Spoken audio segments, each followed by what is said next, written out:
60 Minutes Overtime. Our story this week is about refugees leaving Ukraine, hundreds of thousands of Ukrainian women and children compressed in these railroad cars and brought out through Poland and other bordering countries from Ukraine. We went to a picturesque town 1,000 years old called Ziemish. It is about 8 miles from the border with Ukraine in southeastern Poland. And this is a major rail center, and so most of the trains that are coming into Poland from Ukraine are passing through Ziemish. And so we had an opportunity to stand on the platform there and watch as many as 5 or 10 trains come in every day. Tell me about your journey here.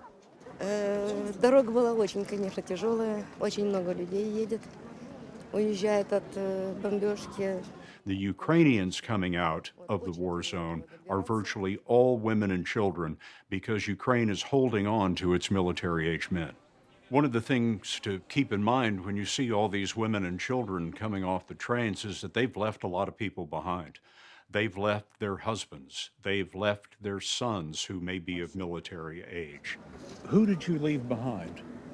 В Виннице остались еще 3 сына с семьями, по 3 детей у каждого.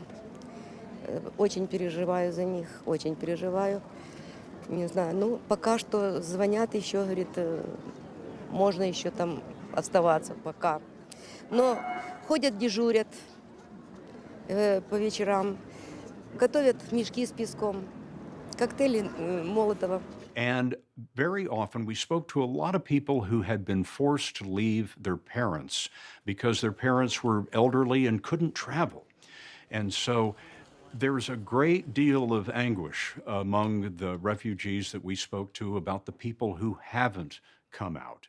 Who have you left behind? Сын мой военный, да, его семья, жена и 2 маленьких деток. А в другом городе, Николаеве, наши родители остались. Они не могут физически выехать. Люди не ждали, когда это все случилось. И мы приняли решение уехать. Моя дочь не смогла выехать из Киева. Мама не смогла ехать, потому что осталась дочь в Украине. Дочь не смогла, ну потому что она одна не поедет. А сестра сказала, что это все скоро закончится. Она не верит, что это все происходит. Она не может поверить до сих пор, потому что это вообще случилось.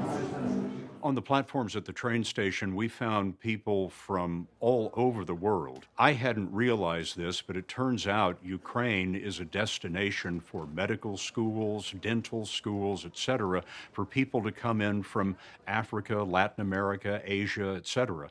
And so a large number of people that we saw being evacuated from Ukraine were not Ukrainian citizens at all. We spoke to one young man who was an Iraqi who was studying at a Ukrainian dental school. What was your journey like? It was hell. It was tiring.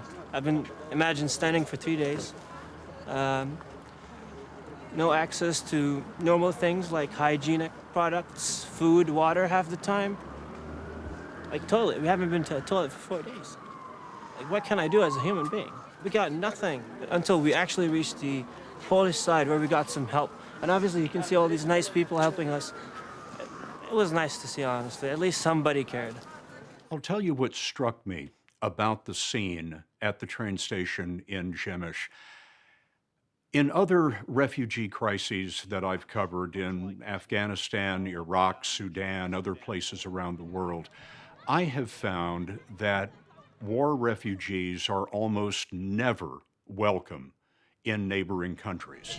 This berm marks the border between Syria and Jordan. The refugees that we ran into were coming across the top of the berm and turning themselves into the safety of the Jordanian border officers here. Sometimes they're grudgingly admitted.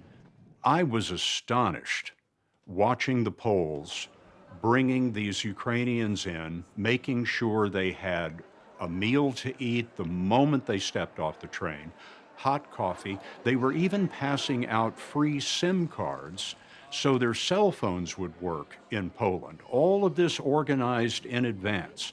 Яка Польща, золота країна, як вона допомагає українцям? Сестра, просто сестра українця, просто сестра. Дякую вам дуже велике. As you're watching these thousands of people coming into the train station every day, what strikes you is that this is the first week. Only one large city in Ukraine has fallen. And so what happens next? What happens next week and the next?